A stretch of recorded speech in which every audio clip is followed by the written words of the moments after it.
They're stupid enough in America to believe the Ku Klux Klan determined public policy. Most of them can't read. Most of them can't write. And when I got ready to run away from slavery, the sheriff gonna ask me for my letter from Gotcha P. I just take any letter because they couldn't read. Show it to them.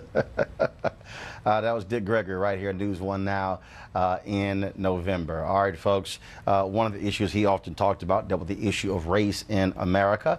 And, of course, that has been a growing controversy all across this country. And so I want to break down in terms of what has taken place over the past 3 days. Of course, the events took place more than a week ago in Charlottesville, Virginia, where white supremacists there and neo-Nazis killed Heather Heyer and led to this national discussion. President Donald Trump's comments pretty much siding with them, saying they're good people on both sides, has led to lots of people to begin to deal with the issue of Confederate statues. They are coming tumbling down in Maryland. As we talked about last week, the statue of a controversial Supreme Court justice is gone. That took place Friday. Crews moved the statue of Roger B. Taney outside the Maryland State House. He authored the Dred Scott Supreme Court decision, which reaffirmed slavery and that black people were not entitled to the rights of citizens. Maryland's Republican Governor Larry Hogan initially defended the memorial until the recent violence in Charlottesville. Well, we're very pleased that we were able to get it done so fast, and we think it was the right thing to do. Okay, folks, at Duke University in Durham, North Carolina, crews removed the statue of General Robert E. Lee from their chapel. Only the pedestal remains outside the university's chapel entrance. Officials there say someone vandalized the statue.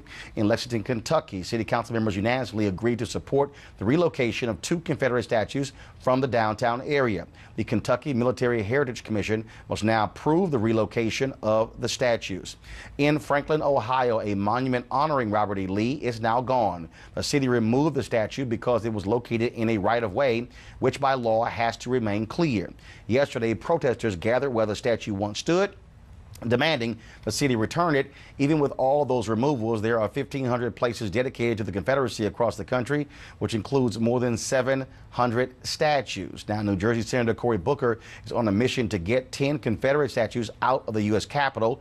Booker plans to introduce a bill after Labor Day ordering the removal of the monuments. In a statement to CNN, he says, quote, "To millions of Americans, they are painful, injurious symbols of bigotry and hate, celebrating individuals who sought to break our national asunder and preserve the vile institution of slavery and white supremacy."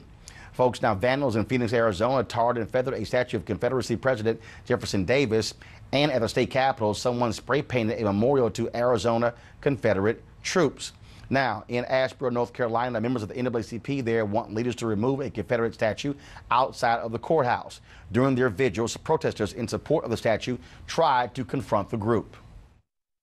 That statue is put there, they say, to honor their Civil War veterans. I don't believe that for 1 minute. It's a symbolism of people that stood for hatred and violence. And you cannot get it, or make it any other way.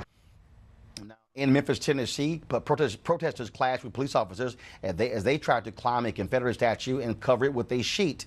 This was the second weekend of protest in Memphis. Also, folks, the University of Texas, the president announced the removal of statues there as well. Of course, they previously announced they were going to remove some statues there, but a letter was released over the weekend by the university president saying that they are going to relocate those particular statues. I'm trying to pull up his statement as we speak. Now, again, there were about 6 statues on the campus of the University of Texas, and the president said that a commission, they relocated a couple of those. Now they're moving the other 4. They're moving them to a location that will allow them to be able to properly put them in context. There's if you will, a main mall there on the campus where those statues were located. Well, those statues are now going to be removed, and we're seeing the same thing take place in many other cities, universities as well. In fact, we're also seeing that a pushback from people when it came to the comments by Donald Trump. At Liberty University, students there are actually, graduates there are returning their diplomas because of that university's president, Jerry Falwell Jr., for his unbridled support of Donald Trump as well. And so the fallout to Trump's comments, as well as what took place in Charlottesville, Virginia, is causing this country to actually assess the history of the Confederacy and these monuments. We're going to keep you updated on all these developments that continue to take place. Be back in 60 seconds right here on NewsOne Now TV 1. Weekdays on TV 1. I will never lie to you. Oh my God. Roland Martin. He doesn't want to talk to us. He wants to ignore us. Uncensored. Hell no. That ain't gonna cut it, boo. Unapologetic. No, that is fundamentally false. You are wrong. Unfiltered. He wants an America where we all look alike. He ain't talking about black people. Unrelenting. You better go work out, because you got a fight on your hands. NewsOne Now with Roland Martin. Weekdays at 7 a.m. on TV 1.